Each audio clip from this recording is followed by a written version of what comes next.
Hey everybody, welcome back to The Legend of Zelda, Ocarina of Time. I'm Silver Orpheus. This is a different setup we have going on here. I am going to be recording the entirety of this episode in post because I did the original audio and it was choppy as hell.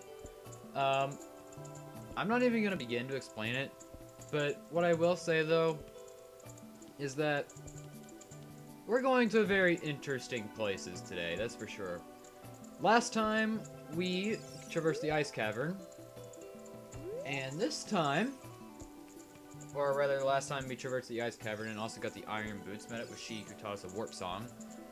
This time around, we are going to be doing things a little bit different. What we are going to be doing this time around is that we are going to, well, first of all, here I am in the recording, whipping out the ocarina. And we're going to play the new Serenade of Water. Since I'm actually recording this in post, this actually gives me the perfect opportunity to say that I actually decided I was going to go and look up the definitions for Bolero and all of them. Turns out the Bolero and Serenade both have like the same topic. They're both based off of dancing. Which is very interesting considering the fact that they're both used for the warp songs. But in any case, here we are warping to using the Serenade of Water, and we are going to warp to Lake Hylia. This is rather interesting to say the least, because we're going to Lake Hylia. We've been here before, and the place was, and as we can see definitely now, the entire place is completely drained. There's no water. Like, this place has little reason to be called a lake anymore. I accidentally jumped off the bridge, trying to get myself back on. Because where I want to go next is the Lightside Laboratory. Because now that we have the iron boots, there's actually something that we can now get there. Which is pretty nifty.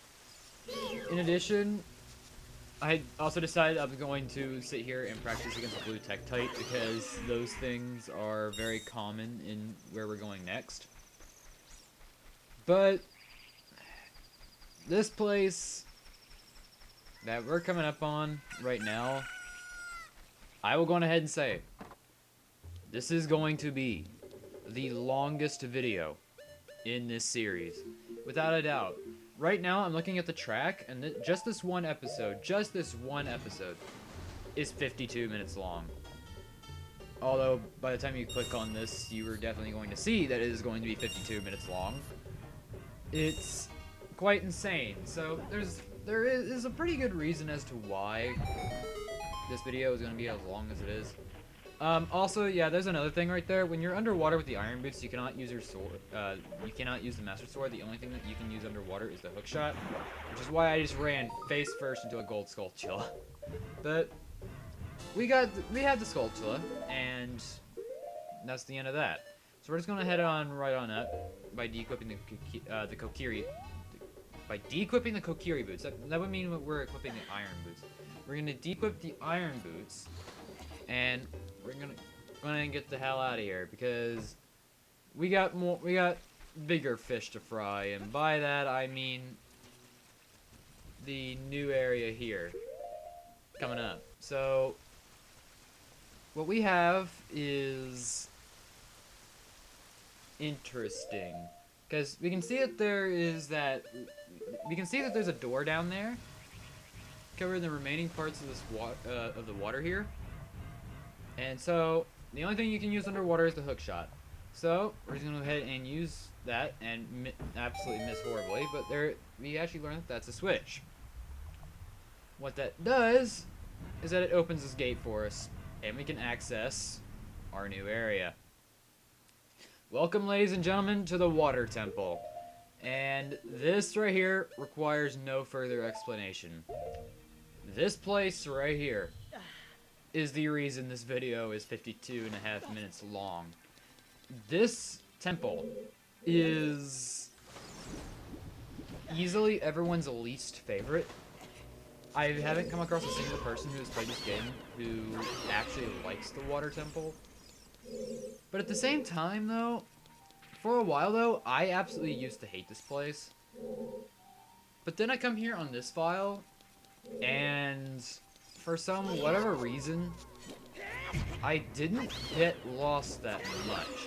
That's the big problem that you're gonna run into with the water temple. It's very easy to get lost. And for that reason, most playthroughs of this place are gonna take far, far longer. Like 3 times, if not 4 times the length it would take you to complete the other temples in the game. That also includes the forest and the fire temples that we went through earlier on. This place will waste your time.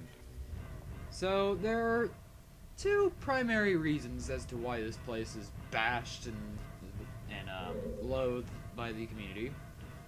One is the iron boots. Why would this place be hell with the iron boots when you get them in the ice cavern and you can use them there too? Here, those things are required. You have to complete the ice cavern in order to access this place. No ands, ifs, or buts. Second, the water temp...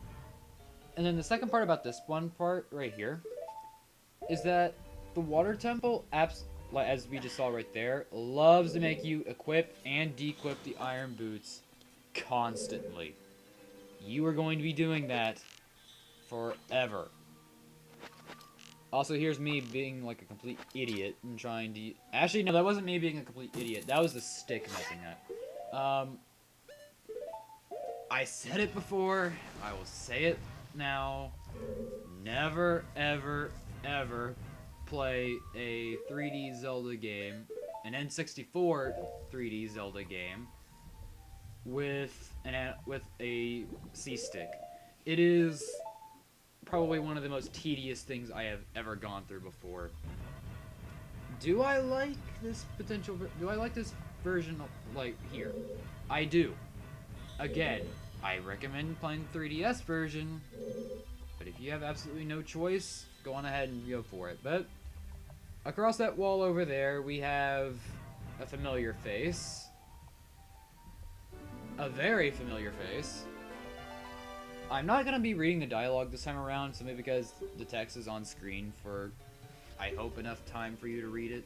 But usually the text is going on for as long as I am reading it, because usually when it comes down to text and stuff like that, I usually have the speed go for as long as I'm reading it. So, and keep in mind, I was recording this with live commentary, by the way. I'm only just now coming in here in post, because while I was editing the audio, I noticed it was all choppy and I couldn't fix it. Turns out that was a microphone issue and nothing I could pretty much go in to edit with. So I went on ahead and unplugged the mic, and here we are. Here we have Rudo. So she's giving us a request. Thankfully, this is not any Jabu Jabu's belly again. You don't have to deal with Rudo's shenanigans at the entirety of the damn dungeon. Imagine that. I cannot even begin to imagine what this place would have been like if you had to carry Rudo everywhere. It would just suck. I can't imagine it in any capacity. It would just be so bad. But there we go. Equipping the iron boots once more. That is another issue that is going to plague this temple. The camera angle. Also, over there on that floor right there is a bombable wall. If you were playing along with me, you were going to want to remember that wall, because it trips a lot of beginners up. So, hell, it tripped me up when I first played this game. I was just sitting there like, where the hell do I go? And then I set the floor to the bottom, to the second floor, and I discovered that damn wall. I'm like, oh, that's what you gotta do. Anyway, you got new enemies here. I don't remember any of the enemies' names in this place, like with Jabu Jabu's belly. I think those guys are simply just called spikes, in which case they have the most unoriginal names out of anything I have ever seen. Actually, no, the enemies in Luigi's Mansion Dark Moon are more unoriginal. But at least those spikes at least drop bombs when they're defeated. And bombs are helpful.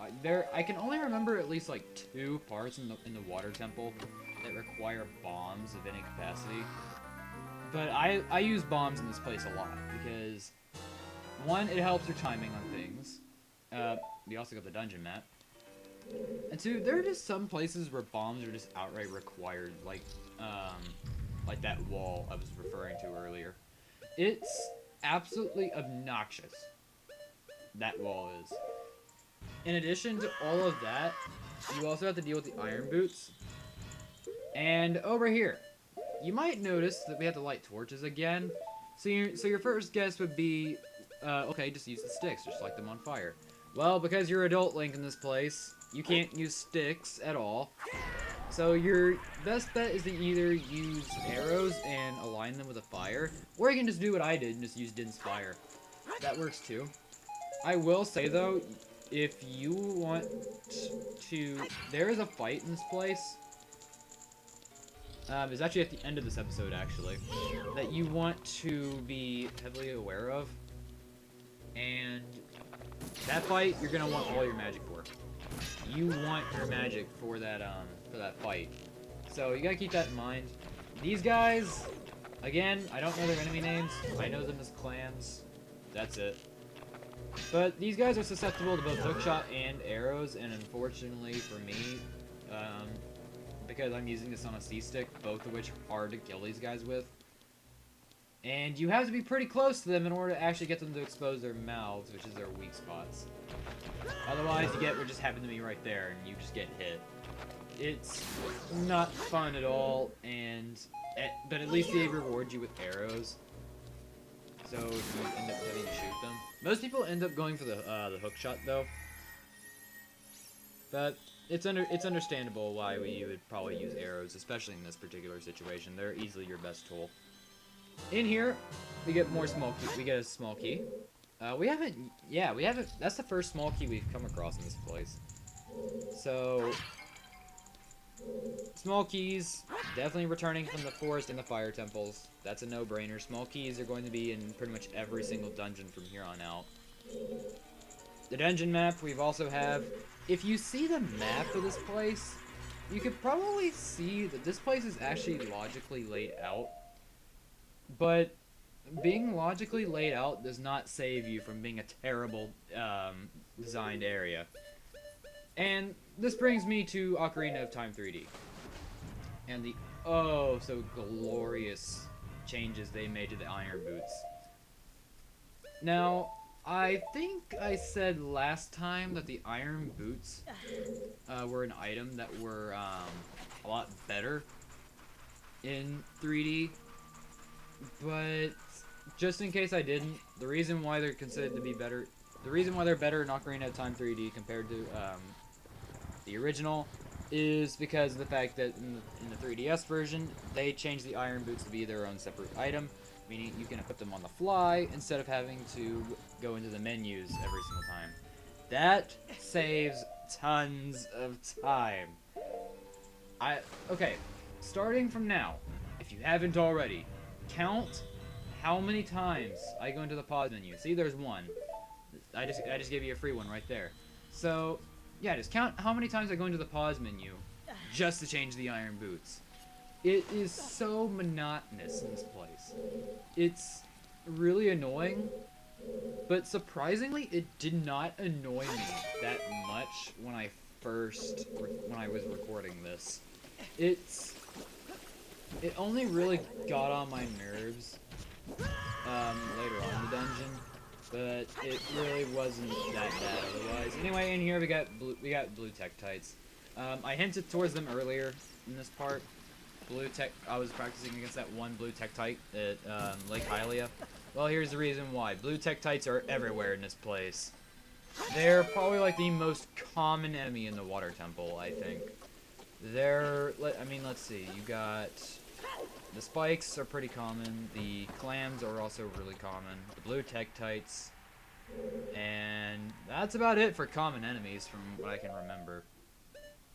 And the water temple lasts for damn ever, so you could probably memorize, like, exactly how common and uncommon each type of enemy is by the time you are done with this place.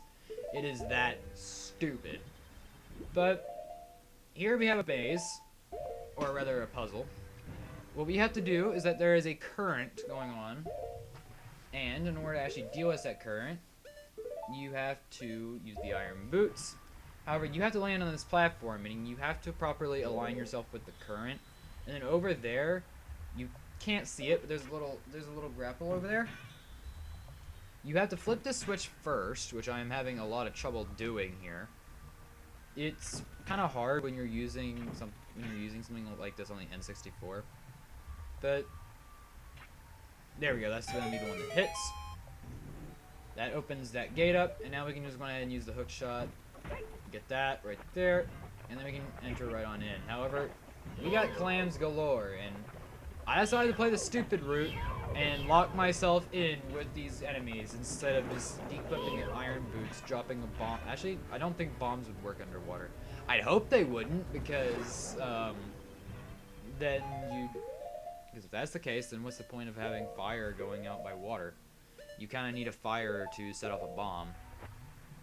But enough of trying to talk logic into a Nintendo game.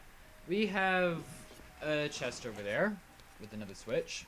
The switches are also back from the fire temple, so if you weren't used to those things already, yeah, they're here too.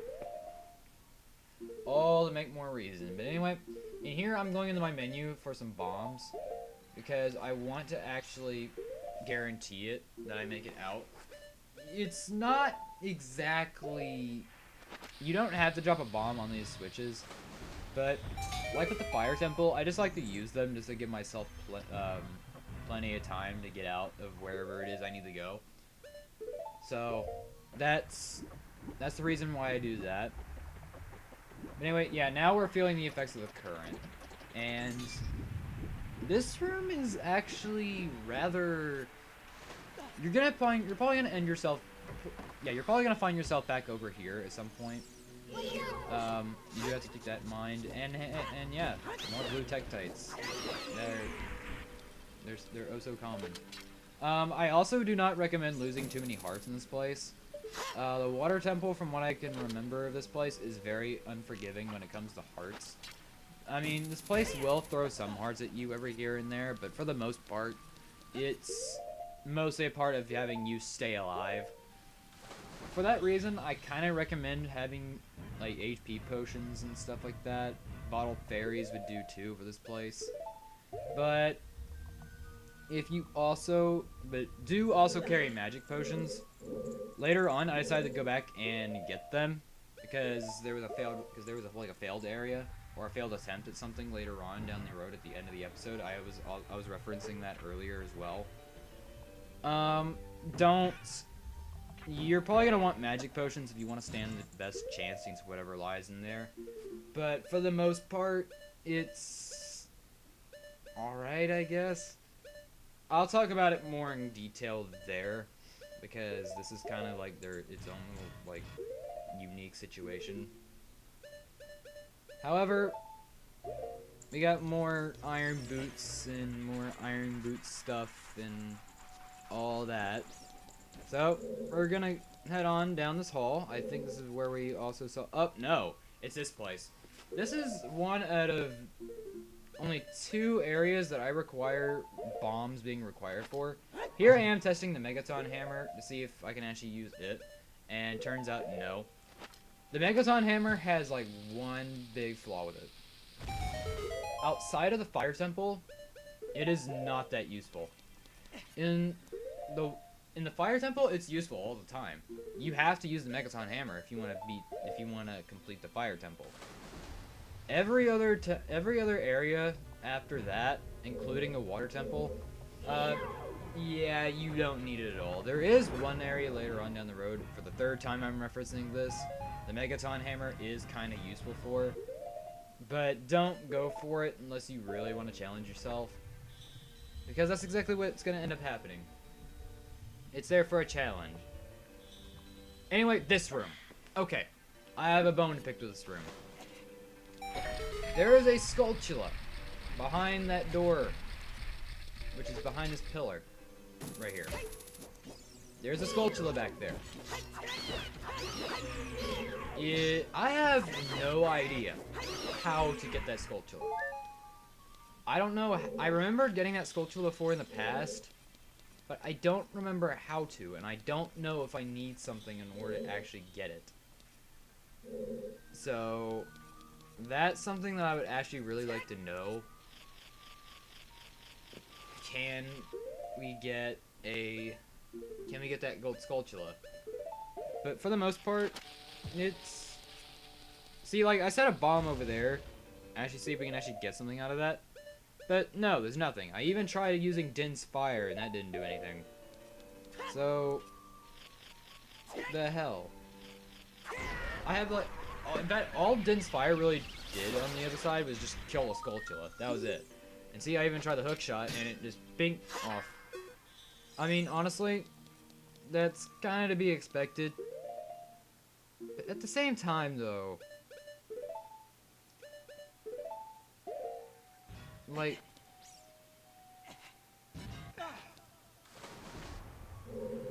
wow, how on earth do you get that Skulltula? That is something that I really want to know. But I really need to stop saying but. That should probably be like the next thing I need to learn for the next project.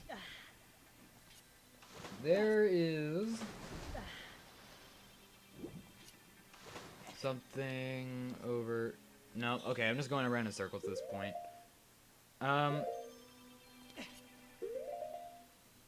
Now... Okay, put on the iron boots.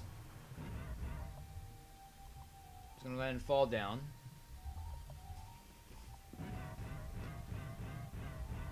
And this happens a lot too. I think it's right here that I encountered this. At least I think it's right here. Okay, no, it's not. It's not here. There's an area. There's some points in this temple to where you have to use the hook shot. But that's besides the point. Right here, we can unlock this door. And then, behold, because this is something right here that absolutely stunned me. Now, I can't get that right. I can't get that hook right there. So I see there's this hook right here. I hook onto it, and I fall into this bed of spikes. Now, I clearly hooked onto it. I was clearly facing the ledge, and I didn't grab it. That's also a good question as to why as well. But I eventually did get it on the third try after falling into yet another spike. But we made it. Now, something else I'd really like to talk about in this place is my camera spazzing out. That happened, and I was also pretty shaken when that happened. So, the water levels here. I would actually like to make a pretty interesting comparison here. For any of you who have actually played Sonic Adventure 2, am I the only one who is reminded of Aquatic Mine whenever they're applying the water temple? That is something I've never actually... I mean, both stages you have to alter the water level to get things done. Now, obviously, I think Aquatic Mine is better than this place. Anything like... Well, I wouldn't say anything. I think the Great Bay Temple in Majora's Mask is worse than this. But it's something that... I mean, this is something that reminds me of Aquatic Mine a lot. And seeing that I played Adventure 2 before this, that was definitely shot into overdrive. But that's besides the point. We're just going to go ahead and fall down that hole once you raise the water level to 2. In addition, if you also, if you go back to the room where Rudo is, once you raise the water level to 2, you can go on ahead and bomb the wall. The bomb of the wall. In fact, I highly recommend you do it in that order, because you're not gonna get an easy chance to do it later. What's gonna come up after this is it's gonna come up next. I think it's next is gonna be the clear proof as to why. So don't go doing that. But anyway, right here we have a bunch of spikes and clams all gathered in one space. The only thing you can use underwater is the hook shot. So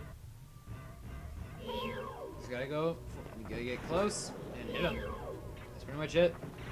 Destroy that enemy, destroy that guy right there. And that should open up a path above us over here.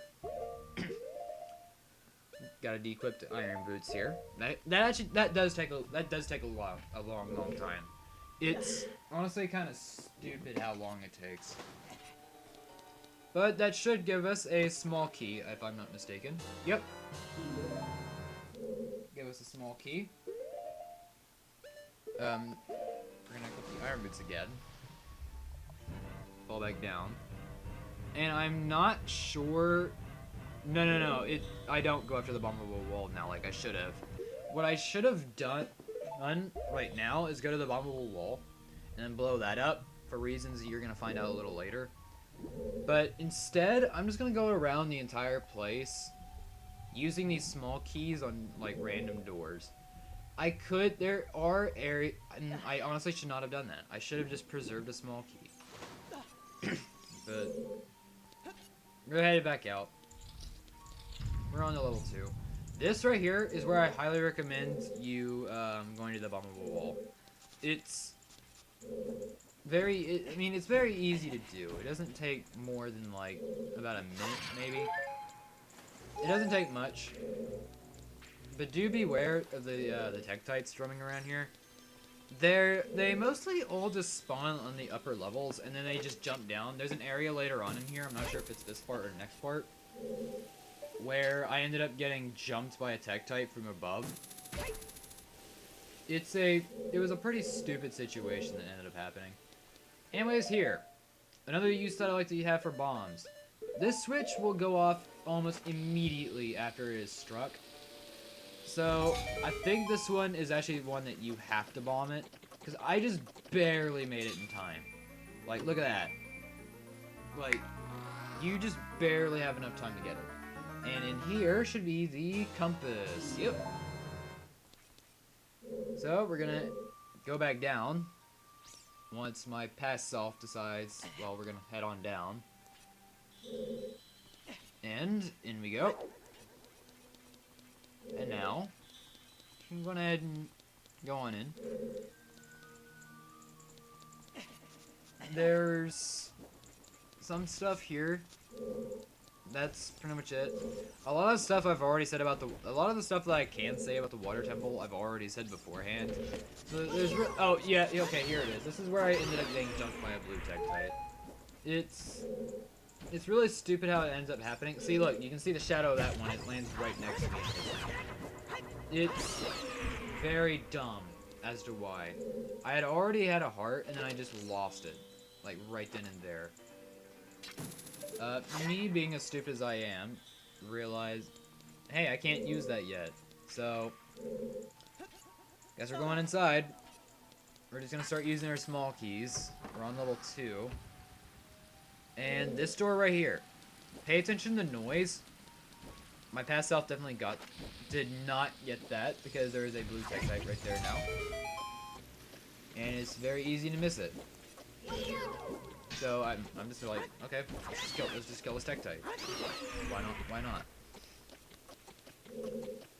So I guess if there's like nothing else better going on right now, I guess I can actually talk about the mic about my new mic stand, which I actually got a couple days ago now.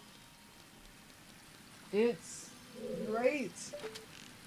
However, it's kinda incomplete right now. So, as corporatists do, I ended up getting that mic stand off of Amazon. And as per usual, yeah, as you know, what corporatists do, it did not come with a mic holder. Meaning I can't place my mic on the top of the tripod. Which is basically what it is. Yeah, it's like a tripod like mic stand. Like, I sent a picture of it to my Twitter. I'm not sure if I can well, I can definitely see it, but it's like a tripod mic holder. Like, I think some people have them nowadays. Some people just clip them to their desks. But yeah, mine is the tripod variant, and I'm gonna hopefully get some use out of that someday. I do have a mic holder coming in now. I don't know when that's gonna come in, and hopefully that's soon, because I really don't want to use this current setup. I would actually like to share exactly what the old setup was that I used during Pokemon Let's Go Pikachu and Eevee, and even right now, when I'm recording right now. I am recording this with my mic hanging off of a ceiling fan blade. I am not making that up. I wish I could, because it's probably the most crazy thing I've ever done. But, yeah. It's hanging off of a ceiling fan blade. It's working, though. It's worked for several months now. Since whenever I started working on Pokemon Let's Go Pikachu and Eevee, and probably before then as well. When I got the... Well, Pokemon Let's Go Pikachu and Eevee was a test for a lot of things. So that I can't really talk about that much. However, this project in particular, there is something interesting about Ocarina of Time compared to Let's Go. That is, well, as far as my projects of it go, at least this game is clearly better than Let's Go Pikachu and Eevee. But the development process that I've had in this game is very different compared to what I ended up dealing with for Let's Go. Let's Go Pikachu and Eevee, I had stuff for down on the fly. All that stuff that I had, all the information, all that stuff was done on the go. Now, in the case of,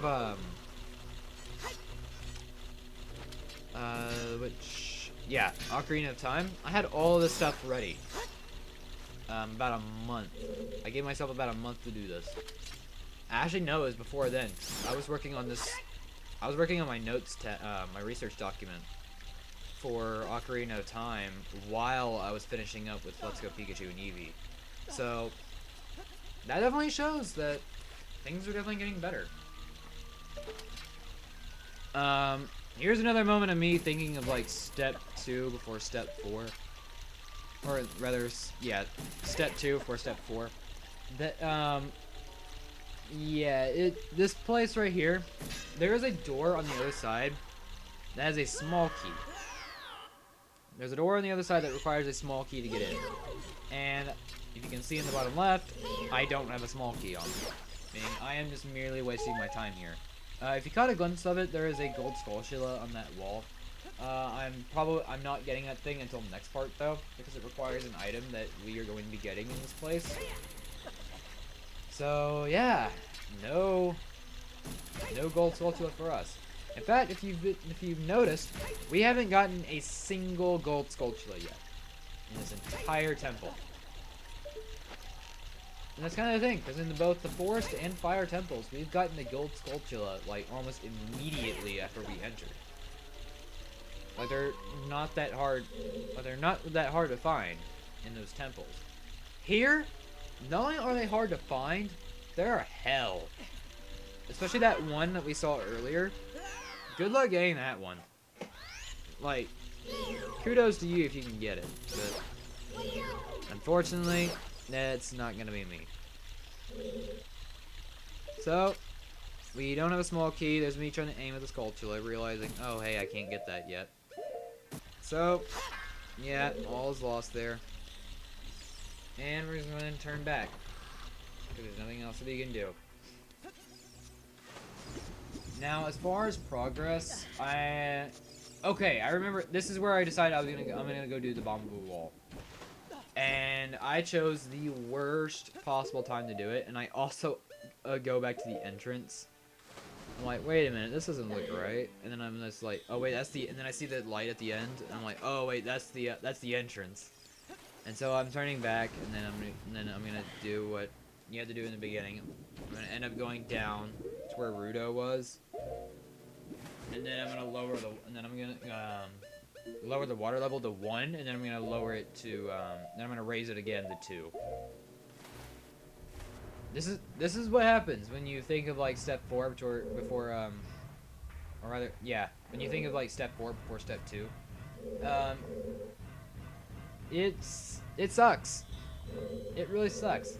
Because you're going to be delayed a lot. And here I am running away from those stingray enemies. They make a return from Jabu Jabu's belly. Lots of things from Jabu Jabu's belly being brought up again here in the Water Temple. Can't really blame myself for any of that because this is the Water Temple. Which is helping out the Zoras. Jabu Jabu's belly was saving Princess Rudo, who was missing from the Zoras. Jabu Jabu was, I think, cursed by Ganondorf because of the Zoras. So yeah, there's issues right there. There's the wall again. Here's me trying to be stupid, and I don't think I realized. This. That... Okay, I did realize. It was just a bit too late. Yep, I had the right steps down the entire time. It was just like my steps. Is that like the process that you have to go through for this stuff? Yeah, that was like off. So we're going up. We got the top floor right here. Drain the water. We've done this before. This is like the first thing we did in the temple. That's why I told you earlier that you want to do the bombable wall stuff like as soon as you can. Like as soon as you finish with the central tower, you want to do that. Also, I want to say that that guy over there outside my window has the microphone holder. That would be very good to have. Because that holder means that the next episode, or not the next episode, that one's being recorded in post as well. But episodes 28 and onward will be recorded using the mic stand. I honestly can't wait. If that is honest to God the mic holder, I can't wait for it. But I'm gonna go ahead and wait until after this episode is over to actually go ahead and do that stuff. So until then, we're stuck with the ceiling fan. Yeah, that's not fun. Also, this is what I was talking about earlier. There's some water. There's some holes like this that require the hook shot to get out of.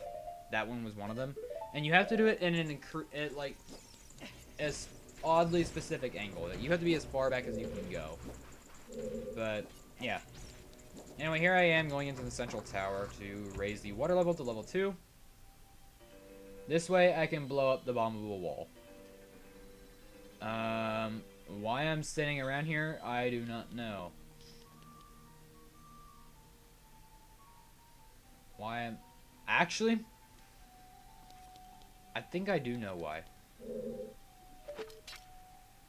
I think I was looking at something. And there it is. I fell on the spikes again. That is such a stupid little trap. Like, why would you do that? Like, that's like the worst thing that you can possibly do. But anyway, we're gonna go ahead and raise the water level. There we go. I forget which one it was, but I had to come back here later on to play Zelda's Lullaby to raise the water level to 2. And I ended up, well, messing up the very first Ocarina song in the game, and probably the easiest one to remember. But it's, yeah. I mean, Zelda's Lullaby is really that easy to remember. Like, you kind of have no excuse to forget it, is the thing. And it's sad because I ended up doing exactly that. And I have never done that on any previous playthrough at all. At all. As the only one that I've ever done that with. Yep, that's me being ambushed by a spike. Good on me. I'm always the one who gets ambushed by the spikes. But anyway, there is... Going back to where we saw Rudo, now that the water level is on 2, we can finally dispose of that wall. Meaning I can finally stop saying the word bombable wall. Okay, that's 2 words, but whatever. Go ahead and take off the Kokiri. Take off the iron boots, not the Kokiri boots. Get the bombs set. Because, you know, Past Me knows exactly what we're going to be doing here. Because Past Me did a good thing and had the bombs on standby. Because I actually remembered that I would have to be doing this at some point because, you know, past playthroughs. Anyway, in this chest right here, we have another small key, and thus we can actually go back to that other room that we were at earlier. Making life easy. Really good.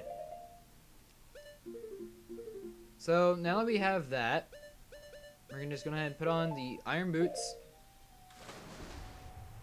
And we're just gonna go ahead and fall down. Because now we can actually go back up to the second floor of this place.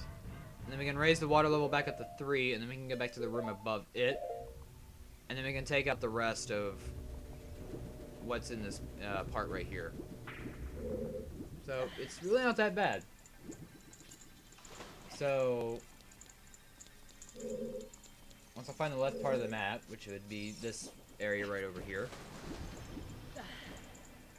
all we gotta do is just open up the door, go in there. The Tektites do respawn, so if you do decide to come back here, why did I leave? That's questionable. Did I get confused from earlier? I think I got confused from earlier. Because I remember this place clear as day. This is the place where you gotta be. But anyway, as I was talking about just now, you want to watch out for the Tektites. They do respawn. Like this idiot right here. So, he's just gonna come falling towards me and just get one shot immediately. So with him done, we're just gonna go ahead and stand right there, and then we're gonna do what we did earlier. Just go ahead and shoot the switch. Call it a day. I said call it a day. Thank you. Up we go. That is very simple. And now, we're gonna go ahead and come on in here.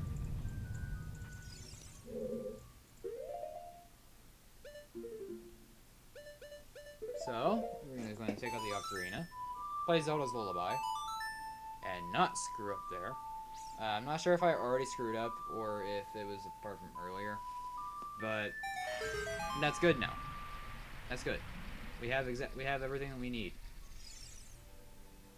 So, now we're just gonna go ahead and have that Tektite just go away.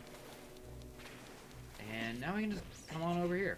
We don't need that. We don't need a small key for this door or anything. That's all good. Now we're back in this room. This is where things are in.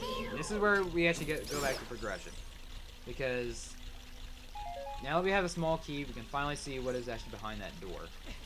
So let's actually do it. Once I can actually remember to yeah, okay, what I was waiting for right there is that this platform actually moves. It moves up and down, so that automatically readjusts your angle, whether it be good or bad. So you kind of have to go after these things on your own. Pay extra close attention, and you gotta hookshot each ledge to even make it there in the first place. Can't make that, so you gotta go over there, and then you gotta hookshot that, and then you can get the ledge. Provided you can even do it in the first place. There we go. And now we can finally see what lies beyond this door here. So, this room right here, there is a switch over there. It is red. Red switches will cause something to appear, not on a time limit. Those are yellows.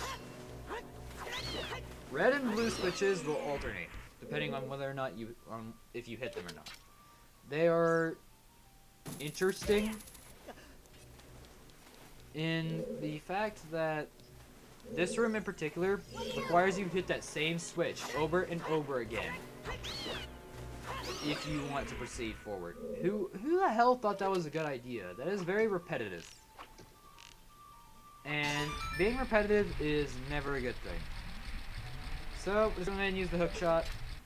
We're just going to come on over here. And now what we need to do at this point is that I'm going to go ahead and shoot that switch. And we do now slash and slash kill the tech type. Use a hook shot, which has very limited range. There we go. Now we can reach it. So that done. Just go ahead and shoot the switch again. That's gonna turn red, which then causes this statue to go down. And we can go ahead and shoot the switch. That's simple. Now up here, we have one of the worst defenders for like placement I have ever seen. In between two tech types, and over a bed of spikes that you cannot get over unless you use the hook shot. The hook for the hook shot is like directly over to like. Meaning it's either kill the like or get your stuff taken. Those are your only options. Anyway, over here we're gonna be seeing something different, and this is where I'm about to be making my cut. Because here you get 2 magic potions for free. It's almost like they knew you're gonna be using a lot of magic for this place. This room right here. This is where I'm gonna be making my cut, because this place is the part where I screwed up earlier. Pay attention for your shadow. You walk up here, your reflection is gone. So come back over here, and I cut back, and here we go. This is the fight. So this right here is Dark Link. Dark Link will mimic literally your every action, except for C items. And you can already tell right now that is exactly what caused me to fail this fight in the first place. C items were failing me a lot, especially the Megaton Hammer. There is an item that you can get at this point. I don't have it right now, but you can get it at this point in the game. But if you have this item, Dark Link is pathetically easy. Another thing about Dark Link that you should definitely know is that Dark Link has exactly as much HP as you do. So if you were doing a 3-heart run, this guy is going down no problem. If you're doing what I'm doing and doing a 15-heart run, this is not gonna be fun for you. Literally all I'm doing right here is just slamming my hammer down into him, and he's just blocking every time. He is probably the best AI in the entire game. He will block almost every single one of your attacks. Which is why I'm going to come up with a little strategy. I think, starting in a little bit. Okay, here we go, right now. Dense Fire. Here we go. Dense Fire, you spam it, you win. However, be careful. If you're doing a 3-heart run again, Dense Fire will kill him with just one thing. That's perfectly fine. Now, Dense Fire on a 15-heart run will not kill him, even if you bring a magic potion with you like I did. What the magic potion does is that it restores your magic all the way. So, I had 2 whole things of double magic. Even after the double magic upgrade. I have 2 full bars. And he still was not dead. Once I finished and ran out of magic and my magic potion. I think he had like 2 hearts left when I was finished with him, and I had to hit him twice with the Megaton Hammer. Which leads me to believe that he had at least like 2 hearts left. This guy is like, he's no joke. He's no joke. If you're playing with like everything, this guy can take one hell of a beating. Like, here's me going for my magic potion. I also bought an HP potion, just in case I started getting low in health as well, because I consumed a fairy earlier in the fire temple, I think it was. And so, here I can just go ahead and spam Dense Fire again, like, no consequence. Although he actually blocked it right there, so I just had to go for it again. This is probably the best way to beat Dark Link, because he cannot block Dense Fire at all. The most he can do is just get out of its range. That's it. he can't just like straight up block it. He has to be out of range. Otherwise, it's gonna count as a behind shield hit, like that, and it'll just hit him anyway. So, we're gonna keep on doing that until he's, well, dead.